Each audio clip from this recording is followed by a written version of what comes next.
ক্ষমতায় যারা ছিলেন তারাই তো ষড়যন্ত্র করেছিলেন, ভোটে নিয়েছিলেন না। অভ্যুত্থান যারা করেছিল যে যুব সমাজ, তারা এখন বিভিন্নভাবে খণ্ডিত হয়ে গেছে। এই অভ্যুত্থান উপলক্ষে অভ্যুত্থানের যে শিরোনাম দেওয়া হয়েছে সেটা হলো যে অপূর্ণ জাতীয় আকাঙ্ক্ষা এবং জুলাই অভিযান। শিরোনামের কথা ভাবতে গিয়ে আমার মনে হয়েছিল যে আমরা 1971 সালে যে মহান মুক্তিযুদ্ধ, সশস্ত্র মুক্তিযুদ্ধ হচ্ছে এবং তার যে প্রস্তুতি কাল থেকে বাংলাদেশের যুব সমাজ, শ্রমিক সমাজ এবং সাধারণ মানুষ নিরলসভাবে যে সংগ্রাম করেছিল এবং শেষকালে যে সশস্ত্র যুদ্ধ করেছিল, সেই যুদ্ধের মধ্য দিয়ে আমরা কি অর্জন করতে চেয়েছি? একটা তো অর্জন হয়েছে, দেশটা পেয়েছি, কিন্তু এই দেশটাকে পরিচালনা করবার জন্য যে সমস্ত নীতিগুলো আমরা ঠিক করেছিলাম যুদ্ধোত্তরকালে সংবিধানে, সেই নীতিগুলো আমরা বাস্তবায়ন করতে পারি না। আর সাদা মাঠে কথা বলতে গেলে যে মানুষের খাওয়া পড়ার একটা নিশ্চয়তা থাকবে, শিক্ষা দীক্ষার নিশ্চয়তা থাকবে, স্বাস্থ্যগত স্বাস্থ্যসেবার নিশ্চয়তা থাকবে, এটা কোনটাই যদি বলা হয় যে সন্তোষজনক ভাবে আমরা করতে পারিনি, বা আমাদের সরকারগুলো তো আমাদেরই ছিল, যেভাবেই তারা আসুক না কেন আমরা সেটা করতে পারিনি। খুব খারাপ ভাবে বলতে গেলে, খারাপ ভাবে না, যারা সত্য বলতে গেলে আমরা মানুষের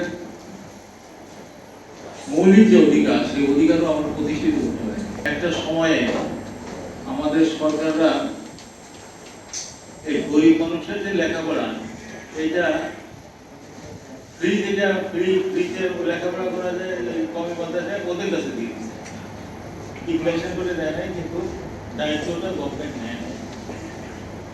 আর স্বাস্থ্য সেবার যে পরিণতি, যে অবস্থা, তাতে আমরা যারা একটা মধ্যবিত্ত, উচ্চবিত্ত আর কিছুটা নিম্ন মধ্যবিত্ত, এমন তারা আসলে হয় ইন্ডিয়া, নয় ব্যাংকক, নয়তো সিঙ্গাপুর, আমরা বিভিন্ন জায়গায় গিয়ে, এবং যারা ক্ষমতায় আছেন তারা প্রশাসনিক কাজে নিয়োজিত হন আর রাজনৈতিক ক্ষমতায় থাকতেন। তারা সাধারণত সিঙ্গাপুরে যান, নয়তো আমেরিকায় যান, বা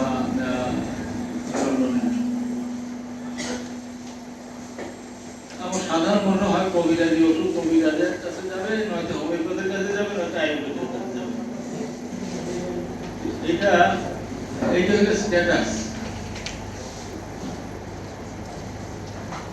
সব সার্বিক বিবেচনায় যদি দেখি যে 50 বছরের বেশি হলো আমরা খুব এগোতে পারি।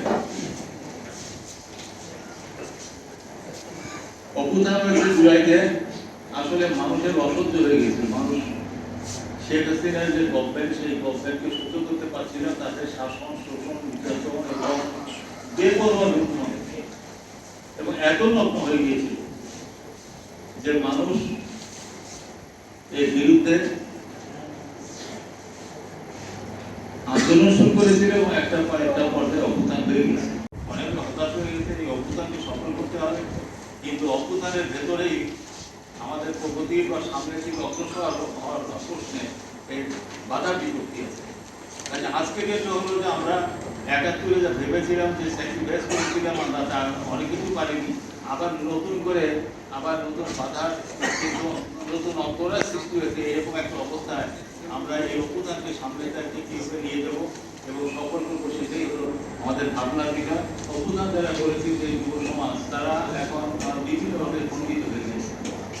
একটা অংশ তার একটা পার্টি করেছে, এনসিপি নাম দিয়ে, বাংলাদেশের জাতীয় নাগরিক পার্টি, তার একটা পার্টি করেছে। তার পুরো মুভমেন্ট, পুরো যেটা অংশ, তাদের একটা খণ্ডিত অংশ তারা এটা করেছে। ওই লোকগুলো যারা করেছে, তারাই কিন্তু বঙ্গবন্ধুর বাড়ি আক্রমণ করেছে। এবং এবং তাদেরই লোকরা প্রথমে গোলাম আজম সাহেবের ছেলে উনি একটু নাড়া দিয়ে দেখতে যে জাতীয় সঙ্গীতটা চেঞ্জ করে দেয় কিনা। এগুলো টোকা দিয়ে গিয়ে দেখে যে তারা আজকে অ্যান্টি লিবারেশন অর্থাৎ মুক্তিযুদ্ধ বিরোধী রাজনীতি যেটা ছিল সেটাকে কিভাবে কতটুকু কিভাবে এখানে আনা যায়, প্রতিষ্ঠিত করা যায়। আর তারা একটা পরীক্ষা নিরীক্ষার ভেতর কিন্তু করেছে এবং আমার মনে হয় যেটা আছে এবং এনসিপি তাদের সাথে একটা আমি বলবো যে এনসিপি অ্যান্টি লিবারেশন বান্ধব রাজনীতি তারা সেটা তারা নির্দিষ্ট এখনো করেনি, কাজে আমি তো বলতে পারবো না। কিন্তু তাদের ওই রকম একটা জামাত শিবির বান্ধব একটা রাজনৈতিক অবস্থান মাঝে মাঝে তারা ব্যক্ত করে এবং কথাবার্তা বলে। তারা বিভিন্ন জায়গায় যে সমস্ত মুক্তিযুদ্ধের আমাদের গৌরবের বিষয়গুলো সেগুলোতে নাড়াচাড়া তারা করে। অনেকগুলো নাম পরিবর্তন করছে, স্থাপনার নাম, নাম, সেগুলোতে চুক্তি আছে না, এই সমস্ত নাম পরিবর্তন। যারা এর মধ্যে মনে করেন যে অন্য কিছু ছিল, ষড়যন্ত্র ছিল, আরে ক্ষমতায় যারা ছিলেন তারাই তো ষড়যন্ত্র করেছিলেন, ভোটে নিয়েছিলেন না। কাজে প্রত্যেকটা রাজনীতি, সমস্ত রকম রাজনীতি বলেন, আন্দোলন বলেন, তার মধ্যে কিছু পরিকল্পনা থাকে এবং তার পরিকল্পনার মধ্যে কিছু অসৎ লোক থাকে, সৎ লোক থাকে, নানান রকম লোকজন থাকে, থাকতেই পারে।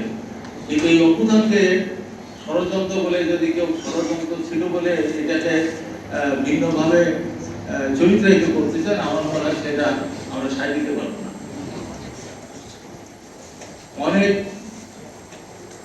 অনেক মানুষ শহীদ হয়েছে, অনেক আহত হয়েছে, সমস্ত দেশটা তছনছ হয়ে গিয়েছে। এখন পর্যন্ত আমরা মনে করি যে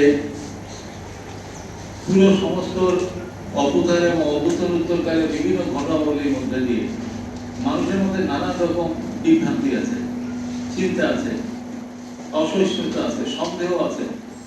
সন্দেহের যেমন যে গভর্নমেন্ট আসলে ইলেকশনটা যেভাবে বলছে ওইভাবে দেবে নাকি দেবে না, একটা সন্দেহ, গভীর একটা সন্দেহ এখনো আছে। বলতে যে ফেব্রুয়ারিতে হবে, কিন্তু এখনো মানুষ সন্দেহ করে যে আসলে হবে।